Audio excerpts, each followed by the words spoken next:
All right, Fed Chairman Ben Bernanke says the central bank's trying to help a weak economy with its new $600 billion bond purchase, not jumpstart inflation. There's a sense out there that, quote, quantitative easing or asset purchases is some completely foreign, new, unstrange kind of thing, and we have no idea what the hell is going to happen, and, you know, it's just an unanticipated, unpredictable policy. Quite the contrary, this is just monetary policy. Bernanke spoke alongside Alan Greenspan this weekend at an event commemorating the 100th anniversary of a meeting on Jekyll Island that led to the creation of the U.S. central banking system. Our next guest probably wasn't celebrating this historic occasion. Ron Paul, ranking member of the Domestic Monetary Policy and Technology Subcommittee, is with us this morning. A day that will live in infamy 100 years ago, Congressman? Yeah, sure was and is, and it'll end, though. I don't think I'll get legislation passed to repeal the Federal Reserve Act, but I think it'll self-destruct. They can't manage a dollar like this. People are going to desert the dollar. I think the Chinese are hinting that already. They're not wanting our dollars as much as they want raw materials and other things. So, no, it's going to end. But this is a deeply flawed monetary system. It can't last. Here we have a small group of people, maybe one person, who can create $600 billion with a stroke of the pen and say, okay, it's there, and we're going to spend it after having spent foolishly and put into the market, the financial market, $1.7 trillion. It didn't work. I mean, I don't know where people are coming from to think that this can work. And you know what really astounds me is how tolerant the people are, the people in the Congress and the financial markets. Where did this authority come from? You know, in the old days, I used to think that Congress authorized money and appropriated money and spent the money.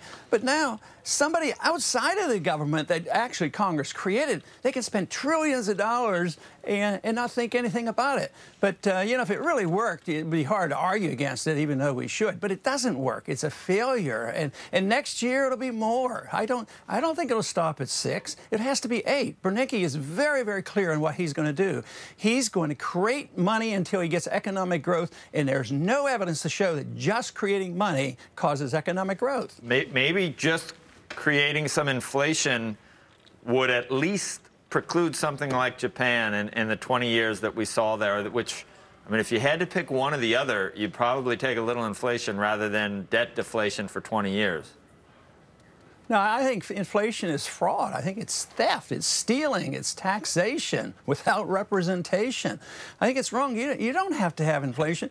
Matter of fact, the whole concept of inflation is misunderstood because we have tremendous inflation. Every time you create new money, that's inflation. It distorts interest rates, causes business people to do the wrong things. It creates a debt bubble. That's the real harm. And then many times it will cause prices to go up. But what he wants to do is devalue the debt. He wants to liquidate debt, and he's admitted this. He wants liquidation of debt because the debt is unsustainable. So they're praying and hoping for, no, not just 2%, they want 4%, like they have control. Prices are set subjectively. When it gets to 4 and it decides to go 8, there's no way they can stop it. If they withdraw, it might make things worse. So they think they have control that they don't. When I first started looking at this, our government believed that they could fix the dollar and guarantee the dollar, make dollar as good as gold at $35 an ounce.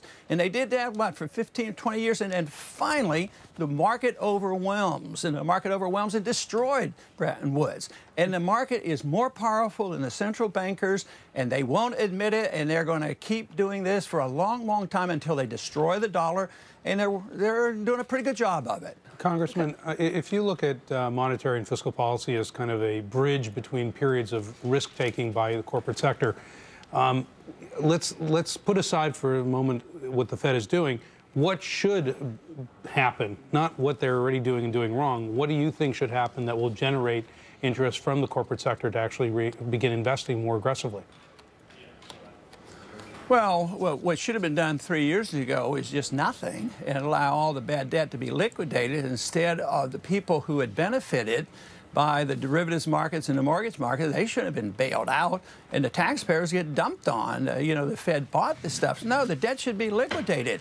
I mean, there was a lot of good parts of, say, General Motors, and it should have been go through bankruptcy. There's some good mortgages out there, but the bad ones need to be written off the books. We're doing exactly what Japan did. We're propping these up, keeping bad debt and bad assets on the books. But the tragedy is that this is being dumped on the American taxpayer and on the dollar, which is pervasive. It's worldwide. It's just not a few people in this country. It's worldwide. So we're working very hard to destroy the value of the dollar. So the sooner we do nothing, the better. We need liquidation of debt so that it's off the books and you can go back to economic growth. As long as you prop up all the mistakes and all the pyramiding of debt, the longer this will last. So I don't think we're doing things much differently than Japan. We're certainly not doing things a lot differently than we did in the Depression. We're just doing the bad things more so. Congressman, Paul Krugman argues today the exact opposite. He says that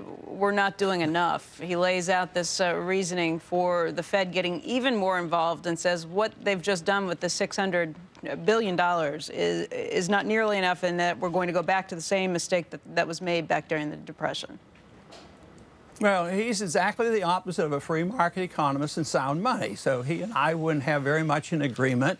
I would think by now he would have been totally discredited.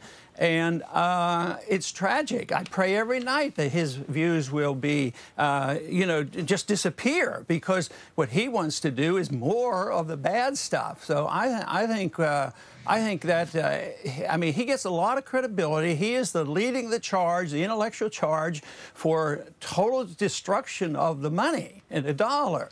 So I just don't see how he has any credibility whatsoever, because if $3 trillion is not going to do the trick, he wants $6 trillion. I mean, 12-year-olds who know a little bit about arithmetic in the game and Monopoly know that that can't possibly work. He's definitely buying Park Place and Broadway. Congressman, if you had the power to push some legislation now that really would end the Fed, as your book is titled, how would you do that without going through the volatility that would scare markets around the world? I mean, isn't your exit strategy as tumultuous as the Fed's would be? I think if some people think that I would just take the key and lock the doors and close it down tomorrow, yeah, that would be not such a very good idea. No, I believe in transitions, but what I fear is there will be no transition if you have a dollar crisis, a major dollar crisis. So I'm trying to head that off. What I would do is legalize competition. We have competition on the international markets. When China gets fed up with our dollar, they start buying hard assets so they can ease out. So the American people ought to have the right to do this, and we should legalize the Constitution, allow gold and silver to be legal tender, allow us to, you know, carry out transaction in another currency, right, and have it go back and forth. And then I think the Fed would just disappear eventually, because nobody will want to deal in dollars. Yeah. And the competition to the Fed will make the Fed be more cautious. And when you say, just a personal question, when you say that you pray every night for his views to be invalidated, are you serious about that, or is that just a figure of speech? No, I mean, hardly do I pray that way, but it's a cliche to say that no, I don't want his views to prevail, and they almost are. You know, we're living with him. I mean, Paul Krugman is leading the charge, so if you like his views, actually you're winning, I'm losing. But we're gaining. We're gaining in numbers. A lot more people are looking at what we're talking about. A lot more people are saving in gold, in spite of the fact that we don't have competing currencies. You know, everybody can go on a gold reserve standard, and they can do a lot better than they can go on a dollar reserve standard. Let me tell you that. Yeah, so well, you got the front page of the FT, Bob Zoellick, talking for more gold in the debate, you know? Yeah, it's just a...